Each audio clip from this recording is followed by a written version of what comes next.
ಎಲ್ಲರಿಗೂ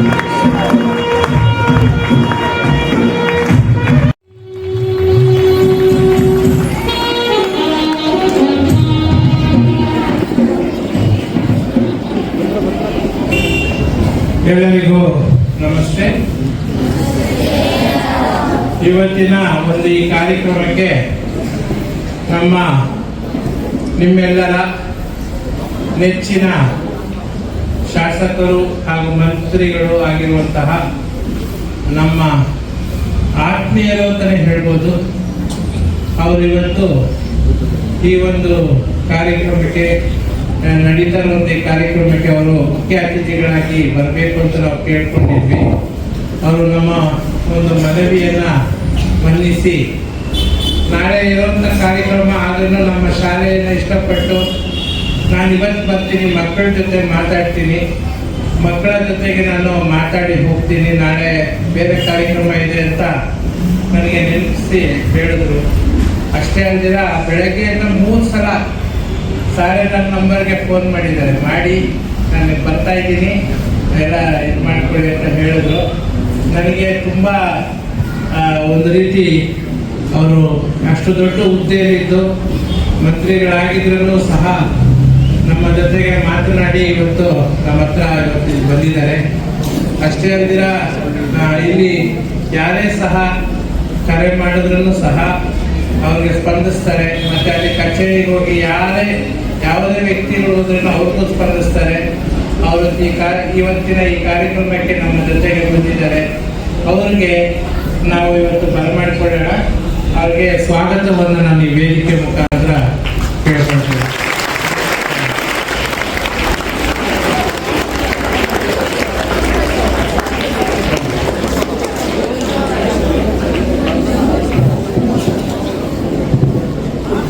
ಹಾಗೆ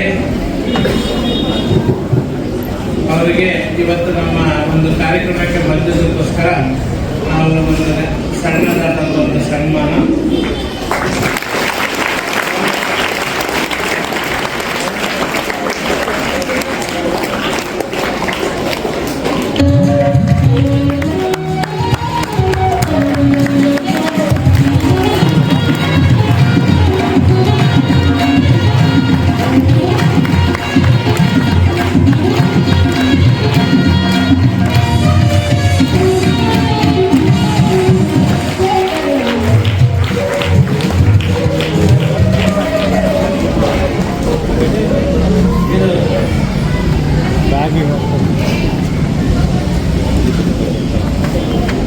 ಈಗ ದೀಪ ಬೆಳಗುವಂಥ ಕಾರ್ಯಕ್ರಮ.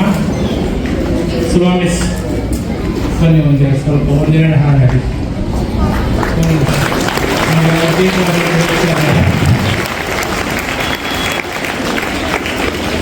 ದೀಪ ಬೆಳಗುವುದಕ್ಕೆ ಒಂದು ಪ್ರಾರ್ಥನೆ.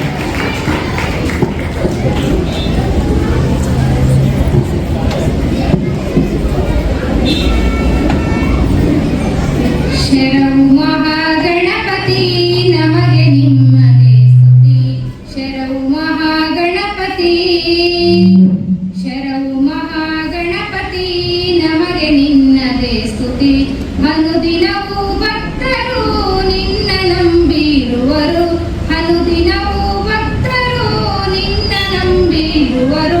ಶರಣು ಮಹಾಗಣಪತಿ ಗಜಮುಖನ ದೇವನೇ ನಿನಗೆ ವಂದನೆ, ಭಕ್ತಿಯ ಸೇವೆ ಆರಾಧನೆ, ಕಷ್ಟ ಪರಿಹಾರತೆ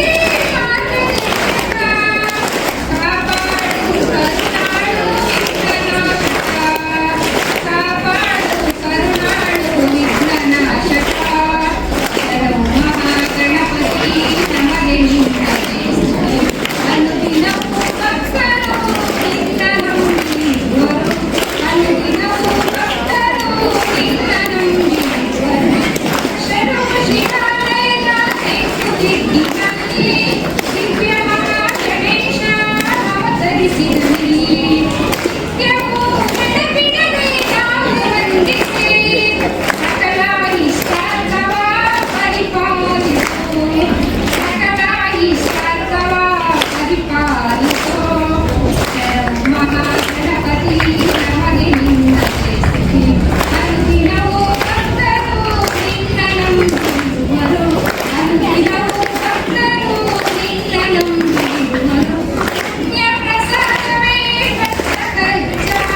ಪೂಜಿತ ಸಿದ್ಧಿ ವಿನಾಯಕ ಶರಣು ಮಹಾಗಣಪತಿ ನಮಗೆ ನಿಂದನೆ ಸ್ತುತಿ ಅನುದಿನವೂ ಭಕ್ತರು ನಿನ್ನ ನಂಬಿರುವರು ಅನುದಿನವೂ ಭಕ್ತರು ನಿನ್ನ ನಂಬಿರುವರು.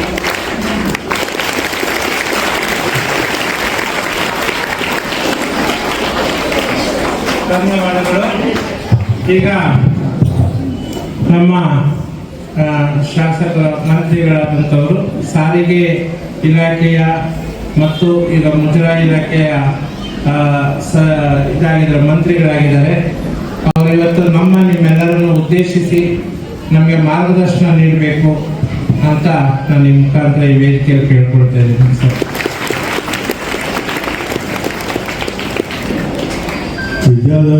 ವಿದ್ಯಾಜ್ಯೋತಿ ಸಂಸ್ಥೆಯ ಸ್ಥಾಪಕರು ನಿಮ್ಮ ತಂದೆಯವರು ಅಲ್ವಾ? ಅರುಣ್ ಹಾಗೂ ವರುಣ್. ಅದೇ ಅರುಣ್ ವರುಣ್ ಒಬ್ಬರು ಕನ್ನಡ ಮೀಡಿಯಂ ನೋಡ್ಕೊಳ್ತಾ ಇದ್ದಾರೆ, ಒಬ್ಬರು ಇಂಗ್ಲೀಷ್ ಮೀಡಿಯಂ ನೋಡ್ಕೊಳ್ತಾ ಇದ್ದಾರೆ ಅಲ್ವಾ? ಒಟ್ಟು 1300 ಮಕ್ಕಳು ಈ ಎರಡೂ ಶಾಲೆಗಳಲ್ಲಿ ಓದ್ತಾ ಇದ್ದಾರೆ. ಹೋದ ವರ್ಷ ಕೇಳಿದೆ ಆದರೆ ನಾನು, ಹೋದ ವರ್ಷ 98% ಬಂದಿತ್ತು. ಇಬ್ಬರು ಬೇರಾದರು, ಅದಕ್ಕೆ ಹಿಂದಿನ ವರ್ಷ 100% ಬಂತು ಅಂತ ಹೇಳಿದರು. ಈ ವರ್ಷ ಕೂಡ 100%, ಅಂದರೆ ನೀವೆಲ್ಲರೂ 100 ಪಾಸ್ ಆಗಬೇಕು. ಆಗ್ತಿರ್ತಾನೆ? ಓಕೆ. ಮತ್ತು ಬರೀ ಪಾಸ್ ಆಗೋದಿಲ್ಲ, ಎಲ್ಲರೂ ಫಸ್ಟ್ ಕ್ಲಾಸು ತೊಗೊಳ್ಬೋದು. ಪ್ರಯತ್ನ ಮಾಡಬೇಕಷ್ಟೆ.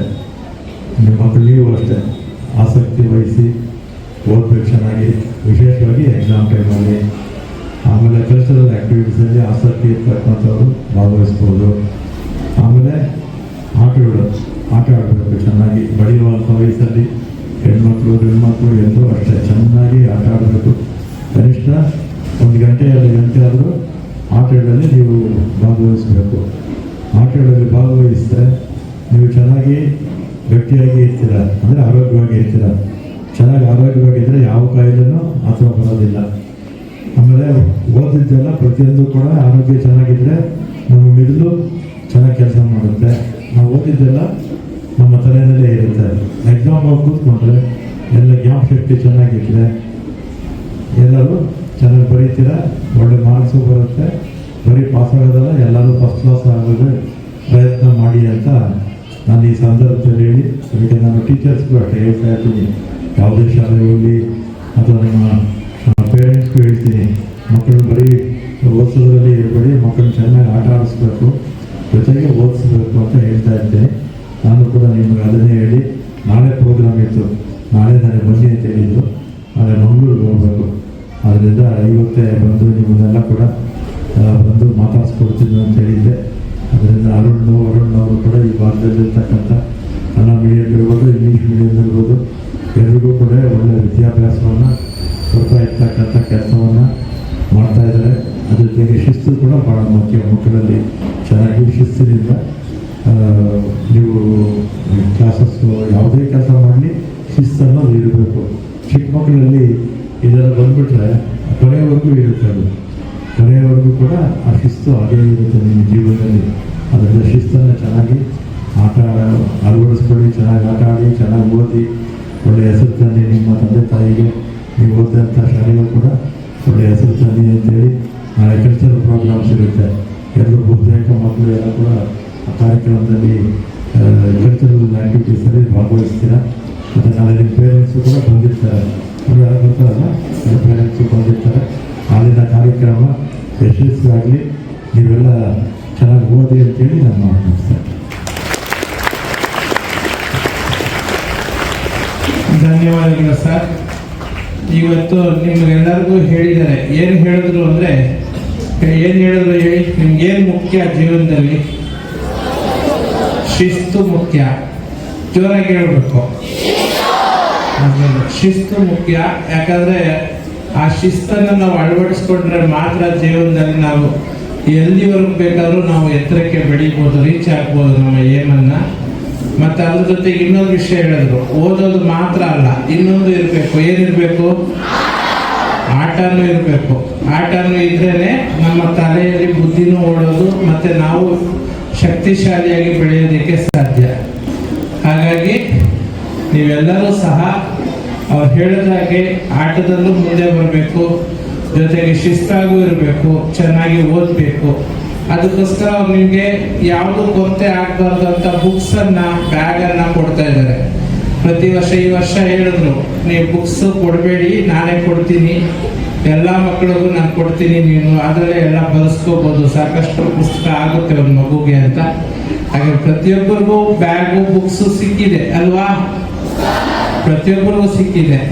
ಹಾಗಾಗಿ ಅದನ್ನು ತಗೊಂಡು ಬಳಸ್ಕೊಂಡು ಚೆನ್ನಾಗಿ ಓದಬೇಕು. ಯಾವುದೇ ಕಷ್ಟ ಆಗಬಾರ್ದು ಅಂತ ಅವ್ರ ಮಕ್ಕಳಿಗೆ ಅನೇಕ ರೀತಿಯಾದಂಥ ವ್ಯವಸ್ಥೆಗಳನ್ನ ಮಾಡ್ತಾರೆ, ಗಮನಿಸ್ತಾ ಇರ್ತಾರೆ. ಅಂಥ ಶಾಸಕರು ನಮಗೆ ಸಿಕ್ಕಿರೋದು ಪುಣ್ಯ. ಅಂಥ ಶಾಸಕರ ಆಶೀರ್ವಾದ ನಮ್ಮೆಲ್ಲರ ಮೇಲೆ ಇರಲಿ ಅಂತ ಹೇಳ್ತಾ ನಾನೊಂದು ಮಾತನ್ನು ಮುಗಿಸ್ತಾ ಇದ್ದೀನಿ. ಧನ್ಯವಾದಗಳು ಸರ್.